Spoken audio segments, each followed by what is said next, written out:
So here we sit at the Class 20. We're going to take a few minutes and just show you a few things. We thought it'd be a nice short video to shoot, talking about the Class 20, Class 3, and the Class 26. So I did my due diligence and found about the thinnest piece of leather I could possibly find, and it's a piece of smooth cell pig. So I'm going to set this microphone down. Hopefully you can hear me, and I want to show you something specifically. Oh, I hit a button.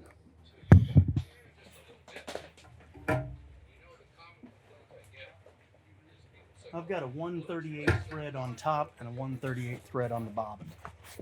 What I want to show you is I want to show you how important the thread size is compared to what your am I messing it up, Lefty? No, you're good. I want to show you what the correlation between your thread size and the thickness of your leather can look like.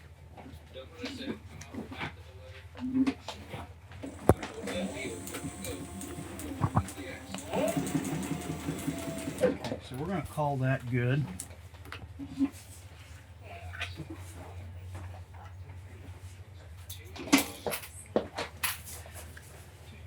Looks like a pretty decent stitch, right?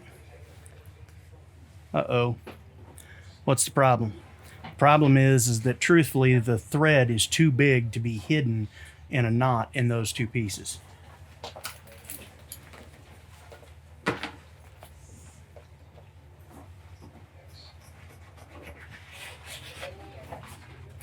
Oop. Edit. These are no edit videos. Yeah, I know.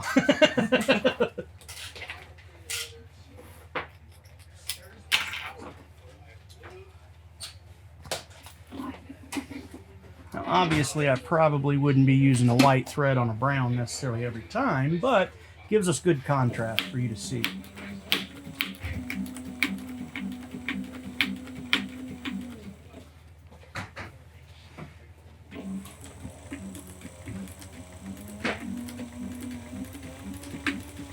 All right.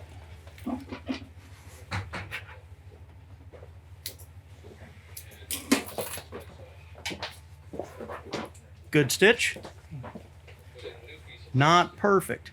That tells me that I can pull the knot up a bit and turn it into a better stitch by tightening the top tension.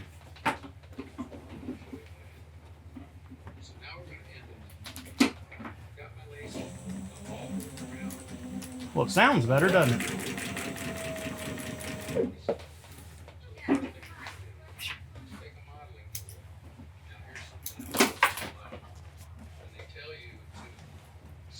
Getting there.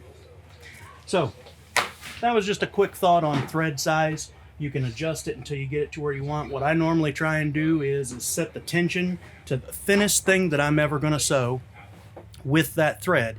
99% of the time, it'll come out fine. This machine will do this paper thin leather.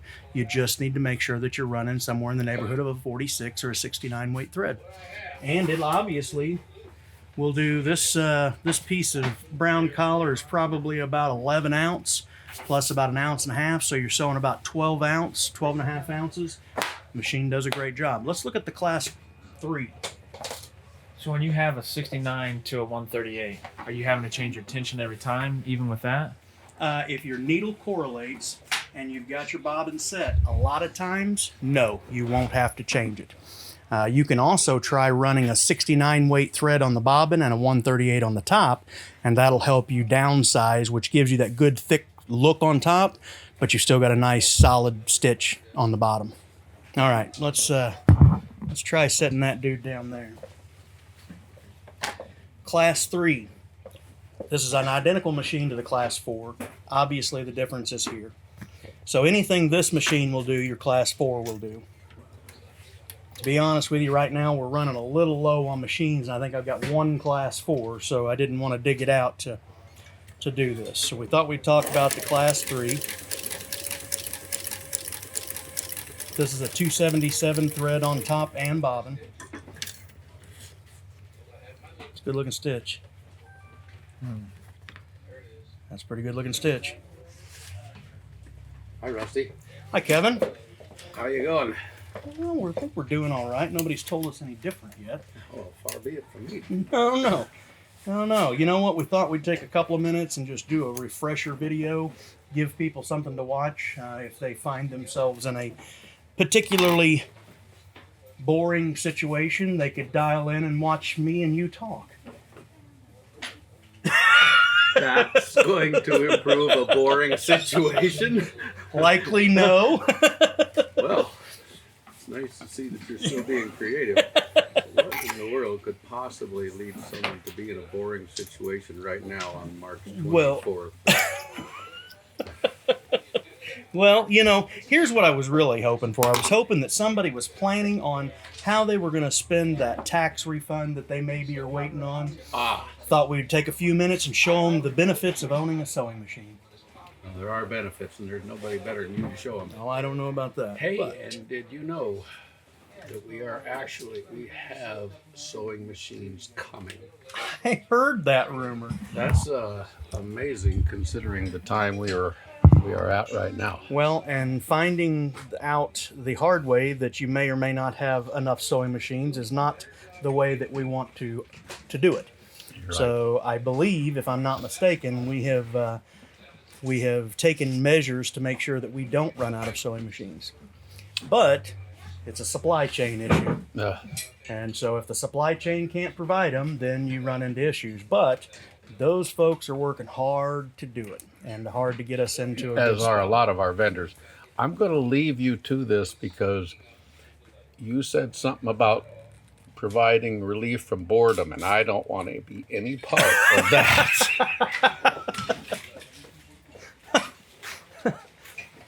Well, if I had a stride, I would say he broke it, but I don't even think I had a stride to begin with. So what I wanted to show you, though, I wanted to show you this machine stepping up onto different thicknesses of leather for whatever reason that you would want to do this. Obviously, you hopefully have glued it to begin with, but that thing will just walk right up on there. I've got a point and a reason for showing you this, though. So, your stitch length adjustment is made on this machine here. What I want to show you,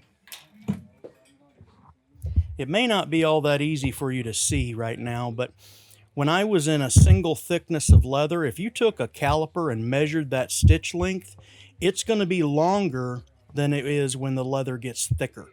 So every time you step up onto a different section or a different additional thickness, you need to check your stitch length, because if this is the stitch length you want and you're going to sew 3 layers of leather, you're going to get a stitch length lower or shorter than this if you don't make an adjustment.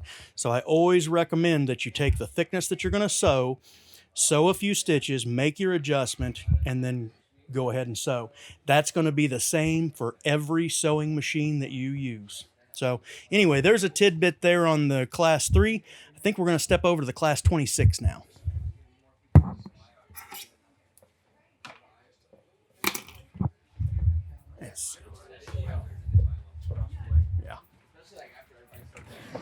So if he isn't going to edit this out, then you're going to get a good trip.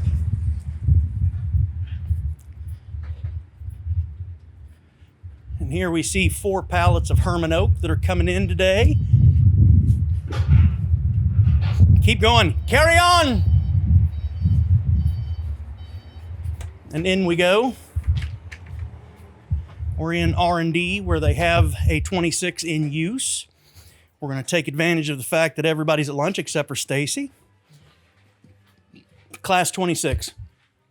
We use a lot of these machines. And Tony's going to show you that you're able to see. Can you turn your music down? Thank you, sir. That way don't infringe any copyright. Yes, Sir Clayton.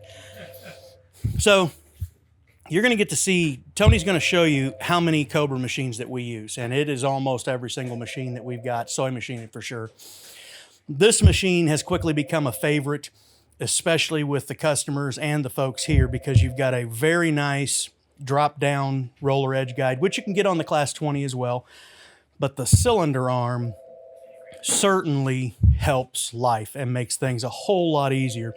You're able to get into places that you wouldn't normally be able to. You can flip that dude right up out of the way, flip it down. It's got a locking mechanism so that you unscrew this, you can micro adjust, tighten that back up, and it's just in the right spot every single time. So anyway, the Class 26 has become a favorite very quickly of the folks here. They sew everything from wallets to belts to handbags on it. It has roughly the same stitching capacity as your Class 20 does. Your mechanics are pretty much the exact same. So the benefit that comes with a cylinder arm is that you can put the work platform on it, have a flat workspace, take it off, have a cylinder arm, good to go. Thanks.